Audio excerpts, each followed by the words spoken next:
اعوذ باللہ من الشیطان الرجیم بسم اللہ الرحمن الرحیم وَإِذِ اسْتَسْقَىٰ مُوسَىٰ لِقَوْمِهِ فَقُلْنَا اضْرِب بِّعَصَاكَ الْحَجَرَ فَانْفَجَرَتْ مِنْهُ اثْنَتَا عَشْرَةَ عَيْنًا قَدْ عَلِمَ كُلُّ أُنَاسٍ مَّشْرَبَهُمْ كُلُوا وَاشْرَبُوا مِن رِّزْقِ اللَّهِ وَلَا تَعْثَوْا فِي الْأَرْضِ مُفْسِدِينَ۔ موسیٰ علیہ السلام مصر سے اپنی قوم کو جہاد کے لیے لے کر نکلے۔ یہ بات آپ سمجھ چکے ہوں گے کہ مصر سے نکلنے کی وجہ کیا تھی کہ اللہ تبارک و تعالیٰ نے ان کو فرمایا تھا کہ تم اب فلسطین میں جا کر جہاد کرو۔ تو جب راستے میں آ رہے تھے تو انہوں نے بڑی بڑی ڈیمانڈیں کی کھانے پینے کی۔ آگے کیا ہوا تو انہوں نے آ کے کہا وَإِذَا اسْتَسْقَىٰ مُوسَىٰ لِقَوْمِهِ، جب موسیٰ علیہ السلام سے ان کی قوم نے پانی مانگا تو فَقُلْنَا اضْرِب بِّعَصَاكَ الْحَجَرَ، تو ہم نے فرمایا کہ اضرب بعصاک الحجر، کہ اے موسیٰ آپ اپنا پتھر پہ اپنا عصا کو مارے۔ ٹھیک ہے، تو فانفجرت منہ اثنتا عشرۃ عینا، تو اس سے 12 چشمے بہہ نکلیں گے۔ ٹھیک ہے، تو موسیٰ علیہ السلام نے میدان کے اندر آئے اور قوم نے شکایت کی جی ہمارے پاس پانی نہیں ہے۔ تو موسیٰ علیہ السلام نے ایک پتھر پہ اپنا عصا مارا تو اس سے 12 چشمے بہہ پڑے۔ تو ہوا کیا، قد علم کل اناس مشربہم، تو ہر ایک نے اپنا اپنا جو ہے وہ چشمہ پہچان لیا، کیونکہ وہ 12 قبیلے تھے اور لاکھوں کی تعداد تھی، 6 لاکھ سے زیادہ تھے۔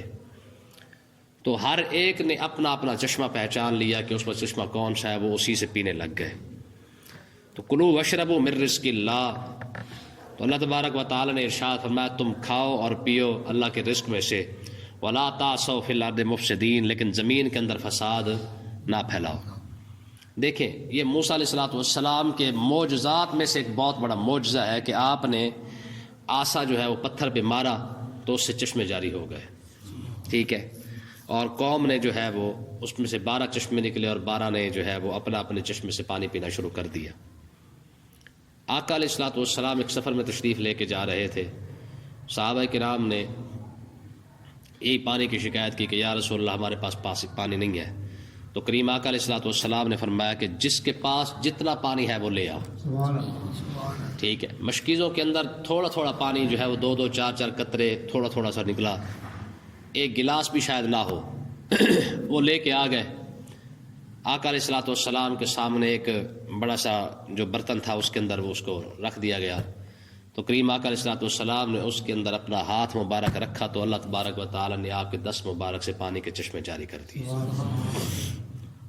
ہمارے بزرگ فرماتے ہیں کہ پتھر سے پانی نکلنا اتنی بڑی بات نہیں ہے، پتھر سے پانی نکلنا اتنی کوئی بڑی بات نہیں، کیونکہ پتھروں سے پانی نکلتا رہتا ہے۔ چشمے ہمیشہ بڑے بڑے پتھروں سے، چٹانوں سے ہی نکلتے ہیں۔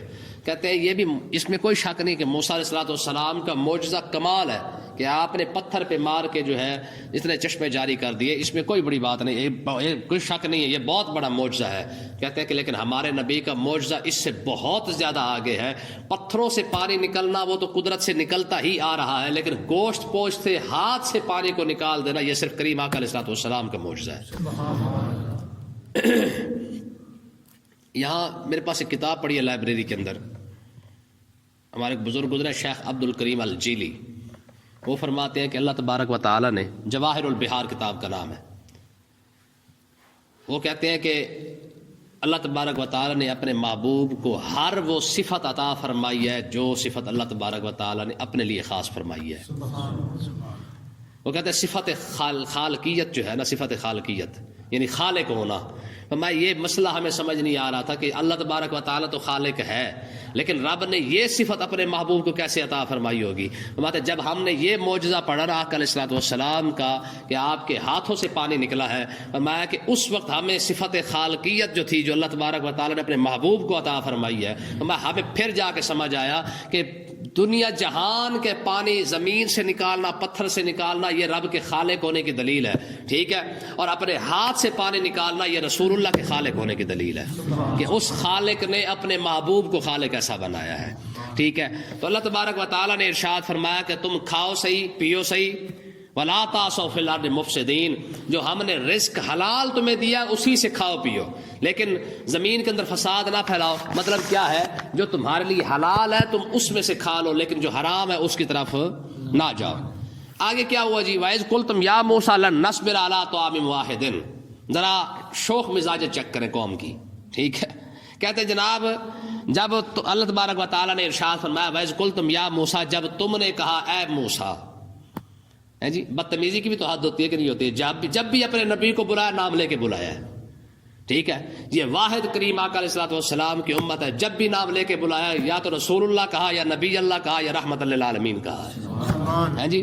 جب بھی کسی نے صحابہ کرام نے بہت شادر نادر ایسا ہوا ہو کبھی حضور کا نام لیا، وگرنہ کبھی ان کا نام جو ہے وہ زبان پہ، آقا علیہ الصلوۃ والسلام کا نام بہت کم زبان پہ آیا۔ ہمارے بزرگ ایسے تھوڑی کہتے ہیں ہزار بار بشوئے امدان سے مشک و گلاب ہے، ولا نام تو گفتن کمال بے ادبی سے، ہمارے بزرگ کہتے جی ہم لاکھ بار بھی اپنی زبان آب زمزم سے بھی دھو کے آئے نا، خدا کی قسم پھر بھی ہم اپنے نبی کا نام لیں، ہماری زبان اس قابل نہیں ہے، ٹھیک ہے کہ نہیں ہے؟ تو بہرحال یہ قوم کا ایک مزاج تھا، جب بھی آپ اپنے نبی کا نام لیتے، نام لے کے موسیٰ علیہ السلام کا نام لیتے تھے، تو یہ ایک بڑی بے ادبی ہے، ٹھیک ہے؟ یہ قرآن مجید کیا ہے؟ لا تجعلوا دعاء الرسول بینکم کدعاء بعضکم بعضا۔ اس کی تفسیر کے اندر امام جلال الدین سیوطی رحمۃ اللہ علیہ نے لکھا ہے، اللہ تبارک و تعالیٰ نے فرمایا خبردار میرے نبی کا نام ایسے نہیں لینا جس طرح تم ایک دوسرے کا نام لیتے ہو۔ پھر امام سیوطی کہتے ہیں کہ اس کی تفسیر کیا ہے کہ کیسے نام لے؟ کہتے ہیں کہ بل نادوہ وخاطبوہ بالتعظیم والتکریم والتوقیر، یا نبی اللہ، یا رسول اللہ، یا رحمت للعالمین، یا خاتم النبیین، ٹھیک ہے نا؟ امام سیوطی کہتے ہیں کہ تفسیر جلالین کے اندر وہ فرماتے ہیں کہ اس کا مطلب یہ ہے کہ اللہ تبارک و تعالیٰ فرما رہا خبردار کوئی بندہ جو ہے وہ تم میں سے میرے نبی کا نام نہ لے، بلکہ جب بھی میرے نبی کو بلانا ہو بل نادوہ وخاطبوہ بالتعظیم والتکریم والتوقیر، جب بھی بلانا ہو تعظیم اور توقیر یعنی حد کر دینی ہے تعظیم کی، پھر تم نے اپنے سر کو جھکا کے کہنا یا نبی اللہ، یا رسول اللہ، یا رحمت للعالمین، یا خاتم النبیین، ان لفظوں کے ساتھ میرے نبی کو بلانا ہے، نام لے کے نہیں بلانا۔ انہوں نے کہا وَإِذْ قُلْتُمْ يَا مُوسَىٰ، اللہ تبارک و تعالیٰ نے فرمایا جب تم نے کہا اے موسیٰ، کیا کہا؟ اے موسیٰ، لَن نَّصْبِرَ عَلَىٰ طَعَامٍ وَاحِدٍ، ہم ایک کھانے پہ صبر نہیں کریں گے، ہے جی، ون ڈش فارمولا ہمیں پسند نہیں ہے جی، چسکے والی قوم ہے نا، ٹھیک ہے کہ جی ہمیں جو ہے وہ ون ڈش فارمولا پسند نہیں آیا، ہم سے جو ایک کھانا بار بار نہیں کھایا جاتا۔ حالانکہ تو ہوا کیا ہے، دیکھیں نا جی، نہ محنت کرنی پڑے اور نہ جناب پکانا پڑے، بھنا بھنایا کھانا بھی مل رہا ہو، ٹھیک ہے، آسمان سے جناب پھل بھی اتر رہے ہوں، گوشت بھی بھنا بھنایا مل رہا ہے، نخرہ چیک کریں ذرا، یہ وہ قوم ہے جو جناب ساری دیہڑی لتر کھایا کرتی تھی فرعونیوں سے، یہ وہی ہے نا؟ اللہ اکبر۔ آگے دیکھیں جی کیا ہوا، فَادْعُ لَنَا رَبَّكَ، اپنے رب سے دعا مانگ، ہے جی، یعنی ان کا کچھ نہیں لگتا، ان کا تو رشتہ ہی کوئی نہیں نا، ہے جی، بدتمیزی کی عادت نہیں ہوگی۔ جب بھی کہا کہ انت و ربک فقاتلا ان ہا ہنا قاعدون، تو جا، تیرا رب جائے، جا کے لڑو، ان ہا ہنا قاعدون، ہم تو یہاں پہ بیٹھے ہیں چاول کھانے کے لیے، یہ قرآن ہے۔ موسیٰ علیہ السلام نے کہا چلو جہاد کرنے کے لیے چلے، کہا جی انت و ربک فقاتلا، تو جا اپنے رب کو بھی لے جا، تم کہا جی ہم لنگر کھانے کے لیے بیٹھے ہیں، ہاں جب لڑ لینا پھر ہمیں بتا دینا، ہم آ جائیں گے۔ آپ اندازہ کریں اس قوم کی شوخیاں چیک کریں ذرا، ٹھیک ہے۔ فَادْعُ لَنَا رَبَّكَ، کہا جی اپنے رب سے آپ دعا کریں، یخرج لنا مما تنبت الارض، جو زمین اگاتی ہے نا ہمیں وہ نکال کے دے، جو زمین اگاتی ہے ہمیں بھی وہی نکال کے دے، کیا؟ من بقلہا و قصائہا و فومہا و عدسہا و باسلہا۔ ذرا ڈیمانڈ چیک کریں ذرا، لوگ اوپر جاتے ہیں اور یہ نیچ قوم ہے نیچے جاتی ہے، کیا ڈیمانڈ کیا کر رہی ہے؟ کہتی جی ہمیں جو نا من بقلہا کچھ ساگ نکال دے، و قصائہا اور ککڑی وغیرہ نکال دے، و فومہا اور گیوں وغیرہ ہو جائے، و عدسہا اور مسور کی دال مل جائے، و باسلہا اور پیاز مل جائے، بلے بلے زندگی بڑی ٹائٹ ہو جائے گی پھر ہماری۔ کیسے لوگ ہیں؟ تو موسیٰ علیہ السلام نے کیا فرمایا؟ قال اتستبدلون الذی هو ادنی بالذی هو خیر، فرمایا تمہیں شرم نہیں آئی، رب نے بہتر دیا ہے، تم ادنا چیز مانگ رہے ہو۔ دیکھیں جی پکانا بھی نہ پڑے ہے، اس کے بعد جناب محنت بھی نہ کرنی پڑے، پکا پکایا گوشت مل رہا ہو، اور یہ قوم کہاں پہ کھڑی ہوئی ہے؟ جرم کتنے زیادہ ہے یار، اور اس کے باوجود ان پر کرم کتنے زیادہ ہے۔ یہ اصول ہوتا کہ نہیں تھا؟ مطلب او جیلے سنا اسی تو بڑی کمال کی گل سنا. ہمارے پاس جو کھانا آتا تھا نا جیل کے اندر، وہ تو وہ 1 ڈش فارمولا تھا نا. جس دن ہمیں بٹھایا نا گول چکر کے اندر، وہ شناخت پریڈ ہونی تھی. اچھا وہ 10 بجے سے 4 بجے تک ہمیں بٹھائے رکھا. تو ہم نے کہا یار بھی اگر پیشاب وغیرہ کے لیے جانا، تو انہوں نے کہا جی یہ سامنے ادھر جانا ہے آپ نے. جب ہم وہاں پہ گیا نا پیشاب وغیرہ کرنے کے لیے، بیٹھ کے تھک جاتے، پھر بہانہ بنا کے چلے بھی جاتے. وہاں جناب یقین کریں آپ، وہ چولہے وغیرہ لگے ہوئے، جناب کوئی چائے بنا رہا ہے، کوئی جناب روٹی بنا رہا ہے، کوئی کچھ کر رہا ہے، کوئی تڑکا شڑکا لگا رہا ہے. میں نے کہا یار کمال ہے، ہم بھی کہہ دیے ہیں، یہ بھی کہہ دی ہے ٹھیک ہے نا. ہمیں ادھر رکھا ہوا ہے اور انہیں جناب تڑکے شڑکے لگا کے دیے جا رہے ہیں. تو ہمارے ساتھ کہتے ہیں یہ وڈے قیدی ہے نا. تو وڈے قیدیوں کے لیے چھوٹ ہوتی ہے 12 ٹھیک ہے. تو مقصد کیا ہے کہ یہ ہے جب جرم بڑے ہوں ان کی یاشیں بھی آپ چیک کر کے دیکھیں کہ تم نے کوئی تھوڑے جرم نہیں کیے، تم نے خود بچڑے کو خدا بنایا، تم نے فرعون کے ساتھ تمہاری زندگی گزری ہے. ٹھیک ہے، 70,000 بندہ تم ابھی قتل کروا کے آ رہے ہو، یہ کوئی تھوڑا جرم ہے. تم نے رب کے ساتھ ایک بچڑے کو شریک بنا دیا، لیکن اس کے باوجود ڈیمانڈ چیک کرے گا جی ہم سے جو ہے وہ بھنے ہوئے گوشت نہیں کھایا جاتا، آپ ہمیں پیاز لے کے دیں، ٹھیک ہے، اور دال لے کے دیں. کرایا نا بیڑا غرق اپنا نہیں کرایا، ساری قوم کا کرا کے گیا. اگر وہ بند نہ کرواتے تو قیامت تک کے لیے یہ دسترخوان نازل ہوتا رہتا. ہاں ٹھیک ہے نا جی. اگر یہ ذخیرہ اندوزی نہ کرتے، یہ جمع نہ کرتے، تو قیامت تک کے لیے یہ نازل ہوتا رہتا. ٹھیک ہے. تو اب ہوا کیا، موسیٰ علیہ السلام نے فرمایا اہبطوا مصرا فإن لكم ما سألتم. تو وہ کہنے لگے جناب اب اس طرح کریں، پھر آپ اس شہر میں چلے جاؤ، فإن لكم ما سألتم، پھر جو تم نے مانگا ہے وہ تمہیں مل جائے گا. تمہاری اوقات یہی ہے نا، جو تم نے مانگا ہے وہ تمہیں مل جائے گا. ضربت علیہم الذلۃ والمسکنہ. تو اللہ تبارک و تعالیٰ نے ارشاد فرمایا ہم نے ذلت اور محتاجی، یہ 2 چیزیں، ذلت اور محتاجی، ہم نے ان کے اوپر دے ماری، ان کے اوپر. وباؤوا بغضب من اللہ، اور خدا کے غضب کے اندر یہ لوٹے. ٹھیک ہے. وجہ کیا ہے؟ یہ 2 چیزیں اللہ تبارک و تعالیٰ نے بیان فرمائی کہ یہودی ساری زندگی ذلیل بھی ہوتا رہے گا اور محتاج بھی ہوتا رہے گا. لیکن دیکھ لیں آج وہ محتاج نہیں ہے. علماء فرماتے ہیں کہ ساری زندگی کے اندر اللہ تبارک و تعالیٰ نے فرمایا کہ تم کبھی اپنی حکومت نہیں بنا سکو گے. یہ ان کی ذلت ہے. ٹھیک ہے. تیلا تیلا کر کے رہیں گے، کبھی کہاں کبھی کہاں کبھی کہاں یہ رہیں گے.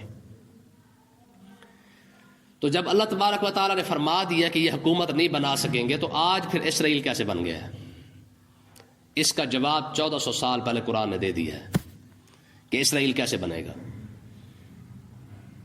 یہ قرآن مجید کی 4تھی آیت ہے، 4تھے سپارے کے اندر آیت ہے. ضربت علیہم الذلۃ اینما ثقفوا الا بحبل من اللہ وحبل من الناس. یہ اسرائیل کی طرف اشارہ ہے. فرمایا کہ ہم نے ذلت ان پر دے ماری ہے، یہ ساری زندگی کبھی بھی یہ حکومت نہیں کر سکیں گے، اپنی سلطنت نہیں بنا سکیں گے. ہاں الا بحبل من اللہ وحبل من الناس، ایک ہی راستہ ہے، یا یہ اللہ کے راستے پہ چلیں گے، اللہ کے سہارے پہ آ جائیں گے تو پھر تو یہ سلطنت بنا جائے، وحبل من الناس، یا پھر یہ لوگوں کے ساتھ ساز باز کر کے پھر لوگ ان کا سہارا بنیں گے، پھر جا کے یہ سلطنت بنا لیں گے. مجھے آپ بتائیں امریکہ کے سہارے پہ اسرائیل بنا کہ نہیں بنا؟ آج امریکہ پیچھے ہٹ جائے، اسرائیل سمجھ آئی کہ نہیں آئی ہے؟ اور محتاجی کیا ہے آپ خود اندازہ کریں. پوری دنیا کا سب سے زیادہ پیسہ کنٹرول کرنے والے یہی ہے. ٹھیک ہے جی. ورلڈ بینک ان کے پاس ہے، IMF ان کے پاس ہے، اور سوئس بینک والے سارے حساب کتاب ان کے پاس ہے. کہنے کا مقصد یہ ہے کہ اس کے باوجود اللہ نے فرمایا یہ محتاج ہے، یہ نادار ہے، یہ مفلس ہے. کیوں کہا؟ وجہ یہ ہے کہ اللہ تبارک و تعالیٰ نے ارشاد فرمایا ساری زندگی ان کا حرص ختم نہیں ہوگا، یہودیوں کا حرص ختم نہیں ہوگا. اب یہ دونوں چیزیں اللہ تبارک و تعالیٰ نے قرآن کے اندر بیان فرما دی ہیں. کبھی کسی نے غور کیا اس بات پر کہ ذلیل ہوں گے، حکومت نہیں بنا سکیں گے، لیکن اللہ نے ارشاد یہ بھی فرما دیا اگر حکومت بنی بھی صحیح تو وحبل من الناس، لوگوں کے سہارے پہ بنے گی. تو اس کا مطلب یہ ہے کہ یہ اشارہ قرآن کے اندر پہلے موجود ہے کہ اگر یہ اسرائیل بنے بھی صحیح تو امریکہ کے سہارے پہ بنے گا. ہاں رب کا سہارا تو انہوں نے لیا نہیں ہے. اگلا رہا مسئلہ محتاجی کا، ساری دنیا کا پیسہ ان کے پاس ہے، پھر رب نے ان کو محتاج کیوں کہا؟ اس کی وجہ یہ ہے کہ کبھی ان کا لالچ ختم نہیں ہوگا. ساری دنیا کا پیسہ اکٹھا بھی کر لیں پھر بھی ان کی کوشش ہوگی آگے سے آگے کرنے کی. یہی وجہ اللہ تبارک و تعالیٰ نے ارشاد فرمایا کہ لالچی بندہ کبھی بھی سیر نہیں ہوتا، لالچی بندے کی بھوک کبھی ختم نہیں ہوتی ہے.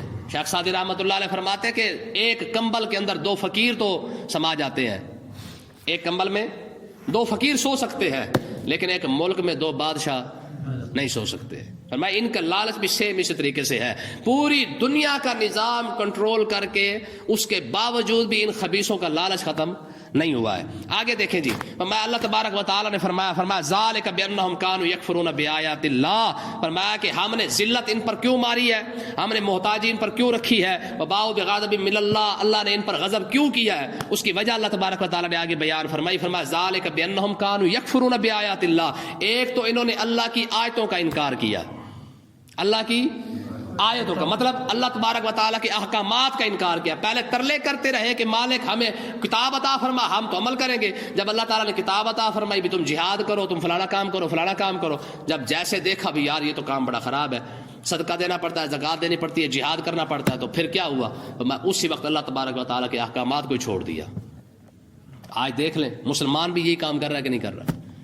کتاب صرف پڑھنے کے لیے، قرآن مسلمان نے صرف رکھا ہے پڑھنے کے لیے، تبرک سمجھ کے رکھا ہوا ہے، عمل کی طرف تو آتا ہی نہیں ہے. 550 آیات جہاد کی موجود ہے، اور پوری امت مسلمہ کے اندر ایک ملک بھی ایسا نہیں جو جہاد کر رہا ہو ہے. تو مقصد کیا ہے کہ جس طرح انہوں نے تورات پڑھنے کے لیے برکت کے طور پہ رکھی تھی نا، ہم نے بھی قرآن کو صرف تبرک کے طور پہ رکھا ہوا ہے، برکت کے لیے پڑھنے کے لیے ہے جی.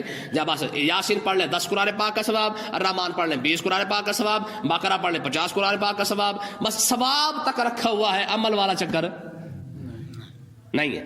آگے دیکھیں جی انہوں نے کیا کیا، وَيَقْتُلُونَ النَّبِيِّينَ بِغَيْرِ الْحَقِّ.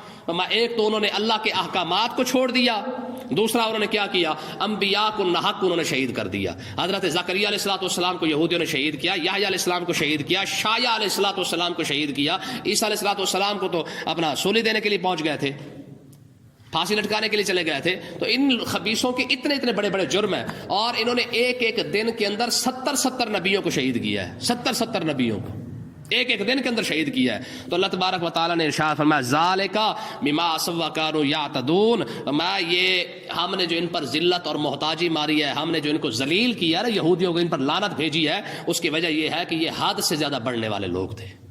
یہ حد سے زیادہ رب نے جو حد مقرر کی تھی نا، تو پھر یہ اہل کتاب تھے تو حد کے اندر رہتے، قرآن کی حد سے، تورات کی حد سے جیسے باہر نکلے ہم نے لعنت ان پر مسلط کر دی ہے. آج دیکھ لیں کہ مسلمان نے جب سے قرآن کو چھوڑا ہے لعنت مقدر ہوئی ہے کہ نہیں ہوئی؟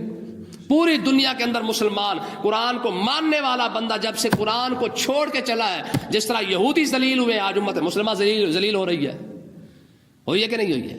تو اس لیے نا جی یاد رکھے آقا علیہ الصلوۃ والسلام کا یہ فرمان ہے، فرمایا من لم یکن عنده صدقۃ فلیلعن الیہود.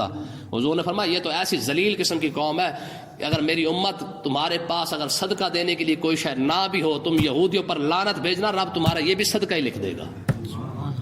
ہے جی آج لوگ کہتے ہیں جی کسی کو کچھ نہیں کہنا چاہیے، لیکن آقا علیہ السلام نے فرمایا یہ صدقہ، حضور نے فرمایا اگر تمہارے پاس کچھ بھی نہ ہو دینے کے لیے، اللہ کی بارگاہ میں صدقہ نکالنے کے لیے اگر کوئی شے نہ ملے، تو فرمایا تم ایک کام کرنا، کیا؟ تم جو ہے صرف اور صرف اس پر یہودیوں پر لعنت بھیج دینا، تمہارا لعنت کرنا بھی یہ صدقہ بن جائے گا. اس کا مطلب یہ ہے کہ رب کے دشمن، رب اور رب کے رسول کے دشمن پر لعنت بھیجنا یہ بھی صدقہ ہے.